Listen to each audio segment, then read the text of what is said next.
अगर हम देखेंगे 2013 में जो प्रयागराज कुंभ में आने वाले श्रद्धालुओं की संख्या थी वो मात्र 12 करोड़ थी और 55 दिन के आयोजन में 12 करोड़। और उस समय की स्थिति के बारे में अगर मैं चर्चा करूं, यद्यपि ये चीजें कितना आवश्यक है मैं ये नहीं कह सकता, लेकिन फिर भी मैं आपसे कहना चाहूंगा कि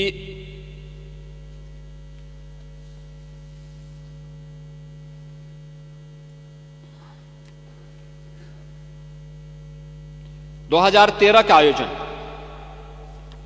उस समय की स्थिति क्या थी?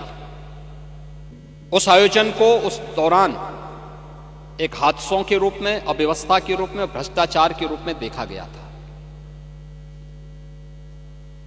और जो हावड़ की बात कर रहे हैं, प्रभारी मंत्री के साथ हावड़ में क्या हुआ था यह भी किसी से छुपा हुआ नहीं है। उनको एयरपोर्ट से ही वापस आना पड़ा था। उस समय जो बयान आए थे समाजवादी पार्टी के, उस समय उनके बयान आए थे,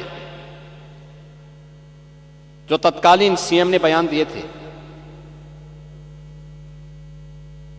इन्होंने एक तो उस समय की तत्कालीन सरकार के रेल मंत्री पर आरोप प्रत्यारोप लगाने प्रारंभ किए थे। फिर यह भी कहा था, हम सभी जानते हैं कि घटना किसकी चूक से हुई है। उस समय एक बड़ी आग, अग्निकांड की घटना भी घटित हुई थी, वो अभी किसी से छुपी हुई नहीं। महोदय केक ने भी अपनी रिपोर्ट दी थी 2013 को। उन्होंने कहा था, केक ने, कि श्रद्धालु कुंभ मेले में आस्था की डुबकी लगा रहे थे, तब कुंभ मेला प्रशासन भ्रष्टाचार में डूबा हुआ था। ये 2014 में जो केक की रिपोर्ट आई थी 2013 के कुंभ की, मैं उसकी चर्चा कर रहा हूं।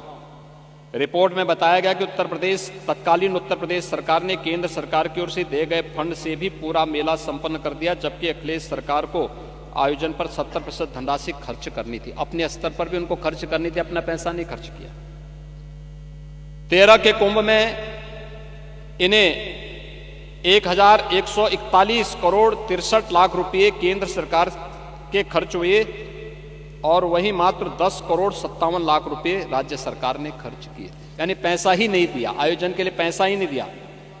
मेला शुरू होने तक 59% कार्य और 19% आपूर्ति कार्य ही, यानी आपूर्ति कार्य पूरे ही नहीं हुए थे। मेला प्रशासन ने 8.72 करोड़ रुपए से 2 घाटों का निर्माण कराया, जो कुंभ मेले के काम से संबंधित थे ही नहीं। 111 निर्माण कार्यों में से 81 में तकनीकी स्वीकृति नहीं ली गई। सड़क चौड़ीकरण करने का काम 57 करोड़ 41 लाख रुपए और उनकी मरम्मत में 46 करोड़ 68 लाख रुपए बिना काम का परीक्षण किए ही दे दिए गए और 9 करोड़ 1 लाख की सामग्री बिना जरूरत की खरीदी गई।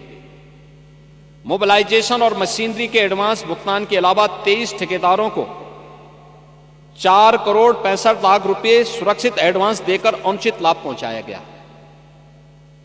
ट्रैक्टर की लॉग बुक की जांच में पाया गया कि एक ट्रैक्टर एक ही समय में 2 स्थानों पर कार्य कर रहा था। 30 मजदूर एक ही समय में 2 स्थानों पर कार्य में दिखाए गए हैं।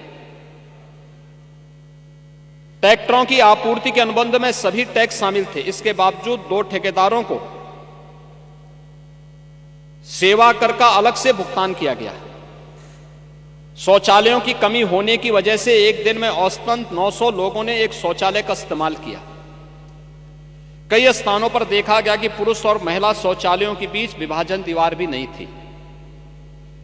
50% कल्पवासियों को बीपीएल कार्ड उपलब्ध कराए गए। उनको भी राशन कार्ड तब मिले जब मेला की 4 पावन तिथियां बीत चुकी थी।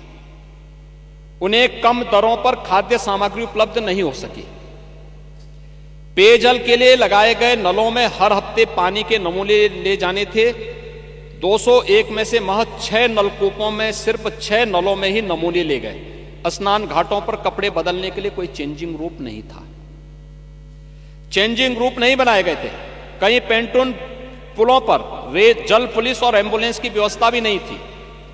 केकनी मेले में सड़क चौड़ी करने और सड़क की मरम्मत से लेकर घाटों के निर्माण तथा भीड़ के नियंत्रण करने के लिए बैरिकेटिंग करने के काम में भी भ्रष्टाचार पाया था। यह है 2013 की व्यवस्था। और जो लोग स्वयं दुर्व्यवस्था के लिए जाने जा रहे थे, उन लोगों ने कैसे इस पूरे आयोजन को बदनाम करने के लिए किया है।